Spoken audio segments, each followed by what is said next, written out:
Pense nos seus tempos de escola. Aquele professor a desenhar confiantemente no quadro o mapa da língua, com as zonas específicas para o doce e o salgado. Ele explicava que os diamantes não eram mais do que carvão extremamente compactado, e que um raio nunca, mas nunca, cairia no mesmo lugar 2 vezes. Parece familiar, certo? Absorvemos esse conhecimento, tratando-o como uma verdade inabalável. Mas e se eu lhe disser que quase tudo isto é mentira? Hoje, vamos pegar no seu antigo manual escolar e arrancar-lhe impiedosamente 20 páginas. Prepare-se, porque vamos embarcar numa viagem pelos mitos científicos mais famosos que lhe foram apresentados como pura verdade. E eu prometo, depois deste vídeo, vai começar a duvidar de tudo o que pensava saber. Mas antes de começarmos o nosso desvendamento, vamos tentar perceber por que é que isto acontece. Será que todos os professores do mundo se uniram numa conspiração para nos enganar? Claro que não. A questão é que a ciência não é um código de regras estático, mas sim um processo vivo, em constante mutação. O que era considerado um facto inquestionável há 50 ou 100 anos, pode hoje ser totalmente refutado por investigações mais recentes e rigorosas. Infelizmente, os programas escolares muitas vezes não conseguem acompanhar a velocidade destas descobertas científicas. Agarram-se a conceitos antigos, simplificados e, por vezes, errados, simplesmente porque são mais fáceis de explicar. É assim que nascem os mitos que transitam de geração em geração. Mas a nossa missão aqui é separar o trigo do joio. Então, vamos começar. O primeiro mito que vamos desmistificar é este. O ser humano tem apenas 5 sentidos: visão, audição, olfato, tato e paladar. Essa classificação nos foi legada por Aristóteles, e embora tenha sido um avanço enorme para a sua época, a ciência moderna enxerga isso de uma maneira muito mais ampla. Os neurocientistas ainda debatem o número exato, mas a maioria concorda que existem pelo menos 9, e alguns chegam a contar mais de 20. Pense bem: o sentido de equilíbrio, ou aparelho vestibular, o sentido da temperatura, a termorrecepção, a sensação de dor, a nocicepção. E que tal a propriocepção, a nossa percepção interna da posição das partes do corpo no espaço? Graças a ela, você consegue tocar a ponta do nariz de olhos fechados. Então, da próxima vez que alguém falar do 5º ou 6º sentido, pode afirmar com segurança que você tem pelo menos 20. E estará certo. Temos aqui um mito gastronômico, o de que diferentes áreas da língua são responsáveis por gostos específicos. Lembram-se daquele diagrama? A ponta é para o doce, os lados para o salgado e o azedo, e a parte de trás para o amargo. Podem esquecer isso imediatamente. Este chamado mapa da língua não passa do resultado de uma má interpretação de um estudo de um cientista alemão, David P. Hennig, realizado lá em 1901. É verdade que ele descobriu que certas áreas da língua eram ligeiramente mais sensíveis a alguns sabores, mas essa diferença é tão mínima que pode ser totalmente ignorada. Na realidade, os receptores de sabor, capazes de detectar todos os gostos fundamentais, doce, salgado, azedo, amargo e até o umami, estão distribuídos de forma uniforme por toda a superfície da sua língua. Portanto, este diagrama simples e visualmente apelativo, que ainda hoje é impresso em alguns manuais escolares, não tem qualquer fundamento na realidade. Passemos à física. A ideia de que o vidro é, na verdade, um líquido a fluir muito lentamente soa incrivelmente poética. Como prova, costuma-se citar os antigos vitrais das catedrais, que são alegadamente mais grossos na base porque, ao longo dos séculos, o vidro terá escorrido para baixo. É uma história bonita, mas infelizmente é um mito. Estruturalmente, o vidro é um sólido amorfo. As suas moléculas estão dispostas de forma caótica, tal como num líquido, mas estão rigidamente fixas nos seus lugares, e a espessura irregular dos vidros antigos explica-se simplesmente pelas imperfeições das tecnologias de produção da época. Os vidraceiros não conseguiam produzir chapas perfeitamente planas, e na instalação, Colocavam-nas com o lado mais espesso virado para baixo, para garantir maior estabilidade.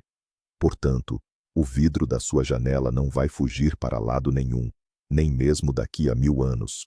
O raio nunca cai 2 vezes no mesmo sítio. Usamos este ditado popular para nos confortarmos, na crença de que um infortúnio não se repetirá. Contudo, do ponto de vista da física, isto é um completo disparate. Na realidade, os raios caem no mesmo local constantemente. E mais, eles até preferem fazê-lo. A descarga elétrica procura sempre o caminho mais curto para o solo. Isto significa que os alvos preferenciais são, por norma, os objetos mais altos da vizinhança: arranha-céus, árvores isoladas e antenas de rádio. No famoso Empire State Building, em Nova York, por exemplo, caem raios em média de 23 a 100 vezes por ano. Portanto, este ditado é um engano perigoso. Se viu onde um raio atingiu, esse local, muito pelo contrário, torna-se um alvo ainda mais provável para o próximo impacto, e não uma zona de segurança. E agora, um pouco de zoologia. Os pobres peixinhos dourados, a quem atribuem uma memória de apenas 3 segundos. Esse mito é tão popular que virou até meme. Mas essa crença é extremamente injusta com essas criaturas. Inúmeros estudos já demonstraram que os peixinhos dourados têm uma memória bastante decente, capazes de reter informação por até 5 meses. Eles conseguem reconhecer o seu dono, distinguir sinais sonoros relacionados à alimentação e até mesmo navegar por labirintos simples. Em um experimento, um estudante australiano ensinou um peixe a associar um som específico à hora da comida e depois soltou-o num rio.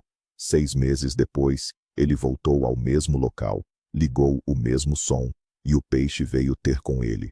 Portanto, o seu animal de estimação no aquário lembra-se de muito mais do que você imagina. Dando sequência ao tema dos animais.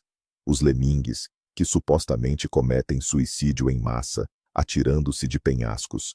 Essa imagem dramática ficou enraizada na cultura popular graças à Disney. Em 1958, o documentário White Wilderness, A Solidão Branca, exibiu exatamente essa cena. Acontece que tudo era encenado. A equipe de filmagem simplesmente encurralou os pobres roedores no abismo e os empurrou para a água.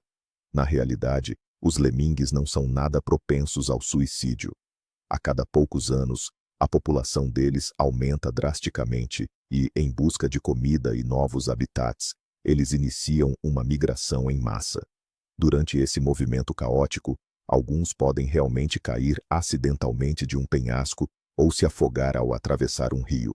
Mas isso é uma trágica fatalidade, não uma escolha consciente. Mudemos agora o foco para nós.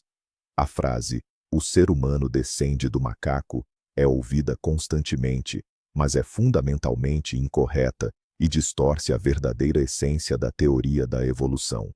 Nós não evoluímos dos chimpanzés ou gorilas modernos, tal como você não descende do seu primo direito. O correto é afirmar que os humanos e os símios atuais partilham um ancestral comum, uma espécie de primata extinta que viveu há milhões de anos. A certa altura, a árvore evolutiva dividiu-se em 2 ramos. Um deles acabou por dar origem ao gênero Homo, e o outro levou aos símios antropóides que conhecemos hoje. Portanto, os chimpanzés são os nossos primos evolutivos, e não os nossos bisavós. Esta é uma distinção crucial que, muitas vezes, é esquecida ou mal compreendida. Vamos voltar à física e a um dos mitos mais persistentes que existem. Aquele que diz que a água do lavatório gira em sentidos opostos no hemisfério norte e no hemisfério sul, por causa do efeito Coriolis. Parece muito científico e convincente. O efeito Coriolis realmente existe. É uma força inercial que influencia fenômenos meteorológicos globais, como ciclones e correntes oceânicas.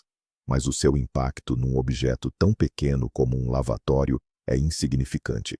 A direção do remoinho na sua banheira depende, em 99,9%, da forma do lavatório, da direção do jato de água da torneira e das mais pequenas irregularidades do ralo. Para que o efeito Coriolis se tornasse perceptível, seria necessário um tanque perfeitamente redondo, com vários quilômetros de diâmetro e um fundo absolutamente liso, que permanecesse imóvel durante várias semanas. Portanto, não passa de um mito bonito. Este mito é um favorito dos argumentistas de Hollywood. Só usamos 10% do nosso cérebro. É uma ideia que lisonjeia o nosso ego. Imagine os superpoderes que poderíamos ter se conseguíssemos desbloquear os 90% restantes. Infelizmente, temos que vos desapontar. Isto é um mito absoluto. Métodos modernos de imagem cerebral, como a ressonância magnética e a tomografia por emissão de positrões, mostram que qualquer tarefa, mesmo a mais simples, como falar ou cerrar o punho, ativa muito mais do que apenas 10% do cérebro. Na realidade, ao longo do dia, usamos praticamente 100% da nossa massa cinzenta. Simplesmente, diferentes áreas estão ativas em momentos diferentes. O cérebro é um órgão metabolicamente caro, consome cerca de 20% de toda a energia corporal. A evolução jamais permitiria que carregássemos um lastro tão dispendioso e, na sua maioria, inútil, cego como um morcego. Esta é mais uma daquelas expressões populares baseadas num mito. Os morcegos não são cegos de todo. Eles têm olhos e são perfeitamente capazes de ver. É certo que a visão deles não é tão apurada quanto a de uma águia, nem está adaptada à luz brilhante do dia. Mas ao anoitecer, eles veem tão bem, ou até melhor, do que nós, humanos. Simplesmente, para caçar insetos rápidos na escuridão total, a visão por si só não é suficiente. Por isso, ao longo da evolução, eles desenvolveram um mecanismo espantoso, a ecolocalização. Os morcegos emitem sons de alta frequência e, ao analisarem o eco refletido, criam no seu cérebro um mapa sonoro detalhado do ambiente que os rodeia. Assim, a ecolocalização não é uma substituição da visão, mas sim um poderoso complemento, uma espécie de supersonar natural. Existe um mito cósmico, o de que a Grande Muralha da China é a única estrutura humana visível a partir do espaço. Este facto tem passado de guia de viagem em guia de viagem e até chegou a ser incluído em alguns livros escolares. Mas a verdade é que nenhum astronauta o confirmou. A partir da órbita baixa da Terra, onde se encontra a Estação Espacial Internacional, é praticamente impossível distinguir a muralha sem o uso de ótica poderosa. Embora seja extremamente longa, a muralha é bastante estreita e a sua cor mistura-se com a paisagem envolvente. No entanto, a partir dessa mesma órbita, é perfeitamente possível ver outras criações humanas. Grandes cidades, sobretudo à noite, as pirâmides do Egito sob iluminação específica, aeródromos de grande dimensão e até mesmo grandes autoestradas. Mas, contrariamente à outra versão deste mito, da Lua não é visível absolutamente nenhuma estrutura feita pelo homem. O nosso planeta, visto de lá, parece apenas uma esfera azul e branca. Agora, uma lenda urbana que até o pessoal do Mythbusters testou.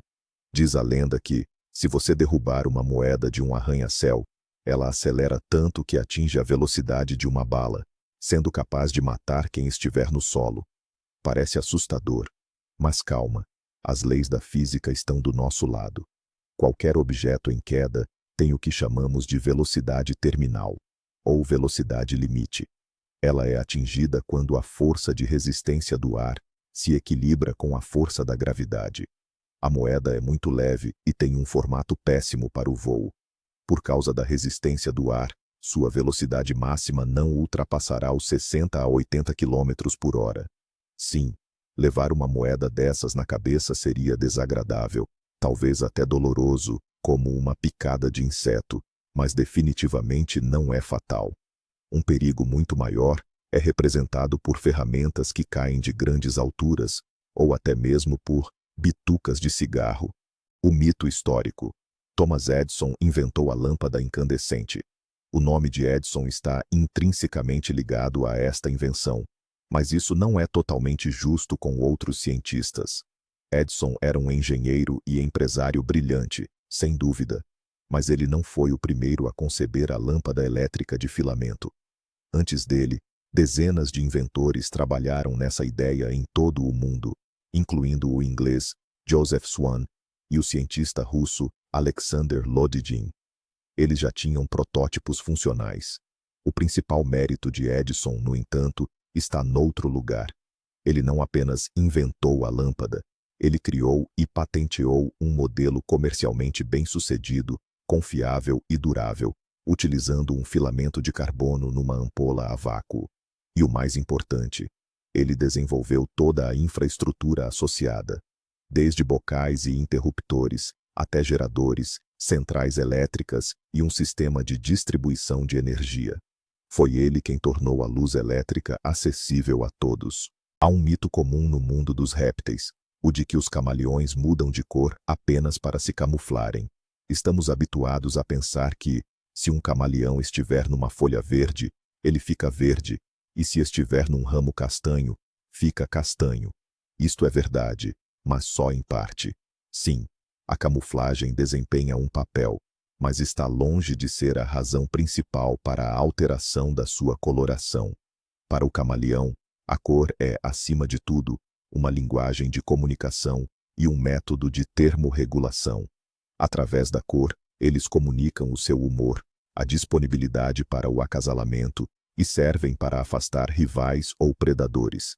Por exemplo, as cores escuras ajudam-nos a aquecer mais rapidamente ao sol, enquanto as cores claras servem para evitar o sobreaquecimento. Portanto, a mudança de cor do camaleão é mais um sinal social complexo do que uma simples tentativa de se misturar com o ambiente. Os vikings e os seus capacetes com chifres.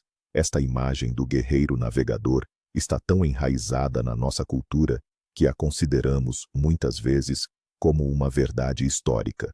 Contudo, os arqueólogos são unânimes. Não existe uma única prova de que os vikings alguma vez tenham usado capacetes deste tipo.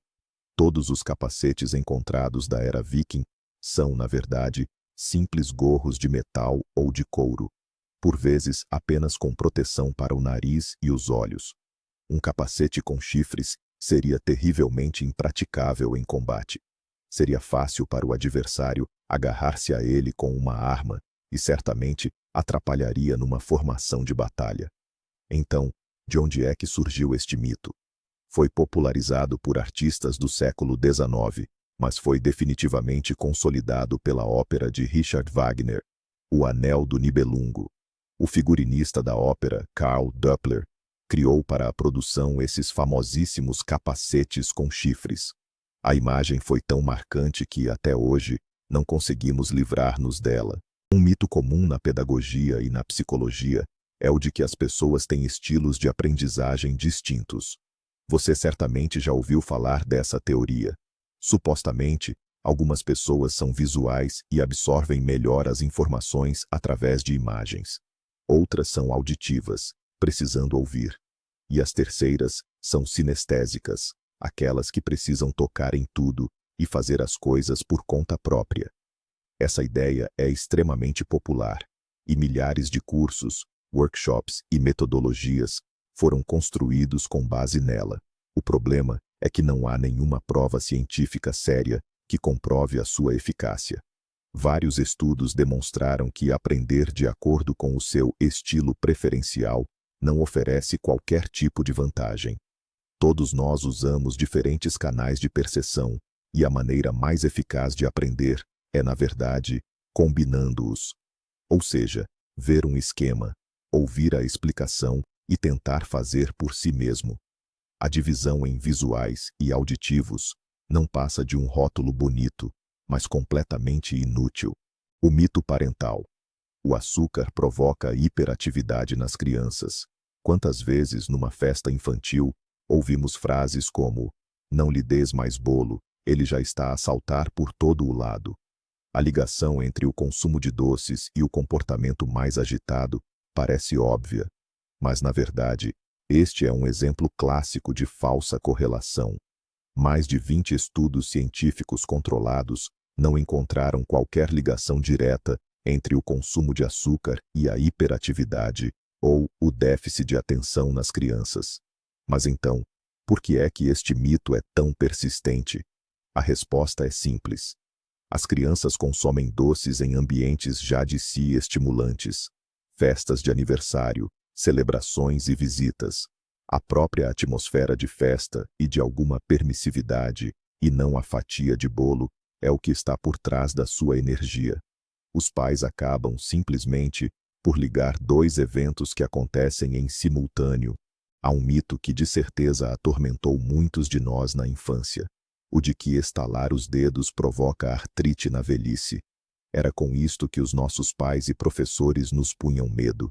Mas podemos garantir-lhe que pode ficar tranquilo.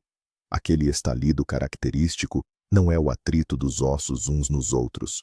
O som resulta, na verdade, do rebentamento de bolhas de gás no líquido sinovial, que é o responsável por lubrificar as nossas articulações. Quando estica a articulação, a pressão interna diminui.